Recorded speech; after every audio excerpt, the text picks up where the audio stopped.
ஓம் சாய்ராம். வாழ்க வளமுடன். அனைவருக்கும் என் வணக்கங்கள். இங்கே கூடியிருக்க மேடையில் இருக்கும் திரு ராணா அவர்கள், திரு தேஜா அவர்கள், போதுமா இந்த சத்தம் உனக்கு, திரு மயில்சாமி அவர்கள், திரு ஜெகன் அவர்கள் மற்றும் என் இனிய பத்திரிகை நண்பர்கள், ஊடக நண்பர்கள், தொலைக்காட்சி நண்பர்கள் அனைவருக்கும் வணக்கம். எனக்கு இந்த படத்தில் நடித்தது ஒரு இனிய அதிர்ச்சி. ஏன்னா எனக்கு திடீர்னு ஒரு ஃபோன் வந்தது, இந்த மாதிரி சுரேஷ் ப்ரொடக்ஷன்ஸ் இந்த பேசுகிறது சார், தேஜா சார் உங்களை வர சொன்னார், கிளம்பி உடனே வாங்க அப்படின்னாங்க. எனக்கு அதிர்ச்சி நான் கேட்டேன், சொன்னாங்க ராணா சார் படம் சார் அப்படின்னு. அதை விட பெரிய ஷாக்கு.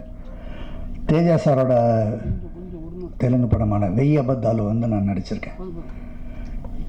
ரொம்ப டேலண்டட் டைரக்டர். சில ஷார்ட்ஸ்லாம் அவர் அந்த படத்தில் ஃபுல்லாக ஜிம்மி ஜிப்பில் தான் வச்சு எடுத்தார். ஃபுல் ரிஹர்சல் சீனு எங்கே சொதுப்பினாலும் போச்சு. ஸோ ஒரு நல்ல இனி அனுபவம் எனக்கு தேஜா சார் கூட. எனக்கு ராமோஜி ஃபிலிம் சிட்டி போனோன்னே எனக்கு யார் யார் வரான்னு தெரியாது. அங்கே போய் பார்த்தா எனக்கு ஃபஸ்ட்டு ராணா சார் மீட் பண்ணேன். எனக்கு ரொம்ப சந்தோஷம் ராணா சாரை மீட் பண்ணதில். அப்புறம் சுரேஷ் சாரை மீட் பண்ணேன். எனக்கு சுரேஷ் சார், வெங்கடேஷ் சார்லாம் சொல்லப்போனால் எனக்கு அவங்கள சின்ன வயசுலேருந்து தெரியும். என்ன எல்லோரும் சிவா சார் வீட்டில் மீட் பண்ணுவோம். அப்புறம் அடுத்து மயில்சாமி இறங்கினாப்புல, நீ என்ன பண்ணுறேன்னு, நான் நடிக்கிறேன் அப்படின்னா. சரி. அடுத்து நாசர், அடுத்தது ஜெகன். ஸோ எங்களுக்கு இது ஒரு நல்ல எக்ஸ்பீரியன்ஸ். இந்த படம் ராணா சார் கூட நடித்தது.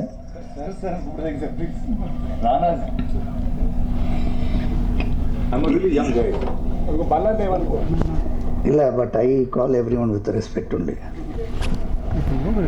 சாரி, வேற பொலிட்டிஷியன். நீங்கள் நானும் விட்டாலும் சொல்லும் போது என்ன போட்டு 2 சவுக்கு அடிக்க சொல்லிட்டீங்கன்னா, ஸோ அந்த பயம் இருக்குல்ல எனக்கு.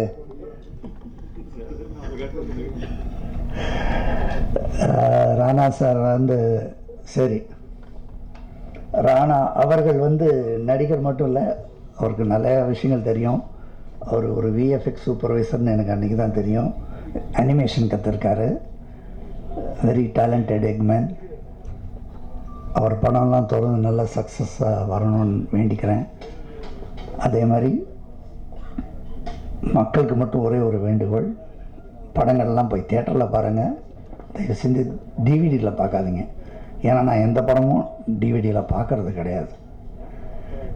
இதோடு நான் என் உரையை முடிச்சுக்கிறேன். ரொம்ப நன்றி. வாழ்க வளமுடன்.